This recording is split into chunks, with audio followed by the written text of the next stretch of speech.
Halo teman-teman semua, gimana kabar kalian? Semoga semuanya sehat dan baik-baik aja ya.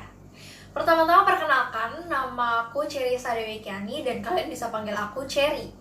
Hari ini aku akan membahas tentang satu topik yang relatable sama kehidupan kita sehari-hari, tapi jarang banget nih kita sadari, yaitu toxic positivity. Mungkin beberapa dari teman-teman ada yang udah pernah dengar atau baru dengar nih hari ini. Nah, toxic sendiri itu artinya beracun, tidak menyenangkan, dan merugikan. Sedangkan positivity itu artinya pola pikir yang optimis.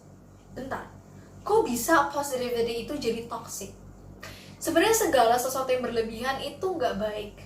Kita terus-menerus mensugesti diri kita bahwa semua itu bakalan baik-baik aja. Padahal enggak. Ada kalanya kita merasakan sedih, kecewa, marah, dan menurut psikologi, emosi negatif itu justru dibutuhkan oleh diri kita. Itu bisa membuat kita lebih mengenal diri kita dan juga belajar cara merespon emosi tersebut. Dengan kita menghindar, sebenarnya kita itu kehilangan kesempatan untuk mempelajari diri kita lebih dalam dan juga terbelenggu dalam emosi positif yang semu, yang sebenarnya tuh nggak ada atau hanya sebuah ilusi. Nah teman-teman, ya, kita hidup di budaya yang masih meremehkan mental health. Buktinya 1 dari 10 orang di negara ini itu mengalami mental health problems. Kondisi ini cukup memprihatinkan dan menunjukkan bahwa rentan banget nih mental health di Indonesia. Kita bisa bayangin 10 teman kita, bisa aja salah satu dari mereka itu mempunyai mental health problems yang mungkin gak kita sadari. Ketika orang cerita, kita cenderung merespon kayak, udahlah bersyukur aja, banyak tau orang yang lebih susah daripada kamu. Udahlah jangan dikit-dikit stres. Tuh kan, pasti kamu kurang doa. Justru curhatan-curhatan itu menjadi kelemahan atau aib dari seseorang. Aku pun tumbuh di budaya yang seperti itu, menganggap bahwa emosi negatif itu buruk dan kita harus menghindari itu. Dan kita juga takut buat dicap jadi orang yang baperan, tukang marah, dan cengeng, dan lain sebagainya. Ada juga case di mana kita itu sebenarnya punya intensi yang baik, tapi kita nggak tahu cara merespon curhatan yang baik itu gimana. Kita cenderung merespon dengan, ya udah yang sabar aja ya. Ayo kita positive thinking, jangan negative thinking mulu. Tenang aja, hujan pasti berlalu. Semintas mungkin gak ada yang salah dengan kata-kata ini yang sering kita ngomong ke diri sendiri ataupun ke orang lain. But positive thinking without admitting how you really feel is just an act of deceiving yourself. Punya emosi negatif itu gak memalukan. Itu wajar dan sangat normal. Justru deny perasaan kita itu justru gak sehat. Terus berpikir positif, pura-pura bahagia, itu membutuhkan energi yang sangat banyak. Dan kita tuh terbiasa enggan untuk mengakui fakta-fakta negatif yang ada. Kita enggan untuk mengakui bahwa kita tuh lagi kesulitan. Dan sebenarnya di waktu itu, action yang paling tepat untuk kita lakukan adalah refleksi diri kita, mencoba untuk berpikir dan berkomunikasi dengan diri kita sendiri. Apa yang kita perlukan dan bagaimana sih cara untuk menyelesaikan masalah ini.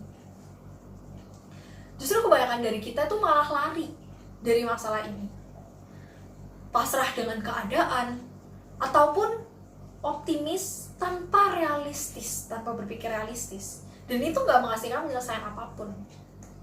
Don't escape, face it.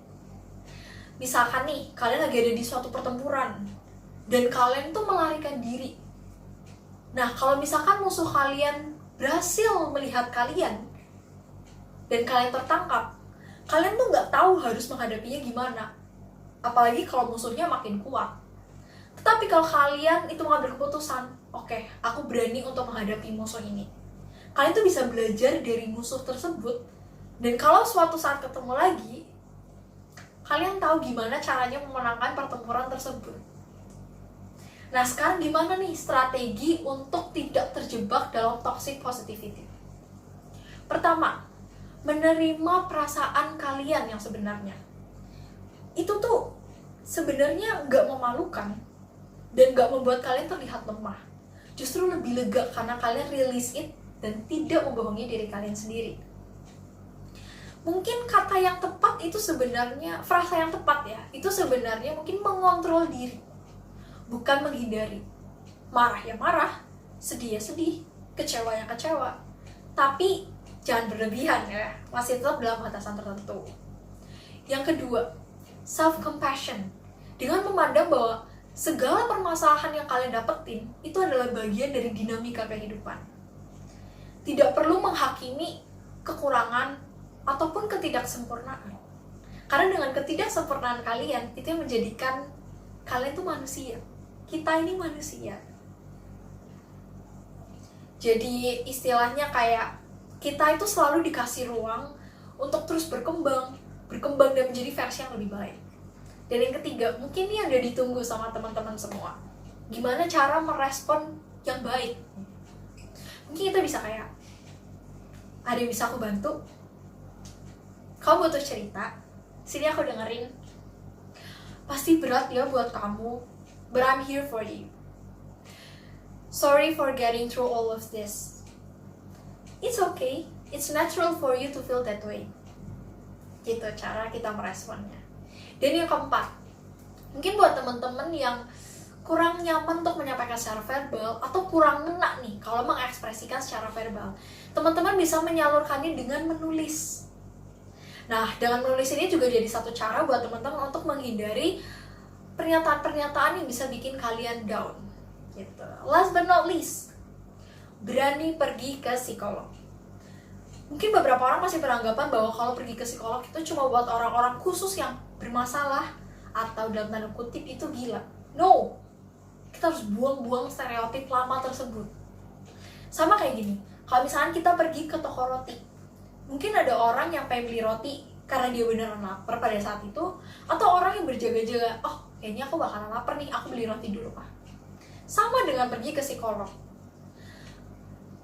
Ada orang yang memang mengobati, ada juga orang yang melakukan preventive action.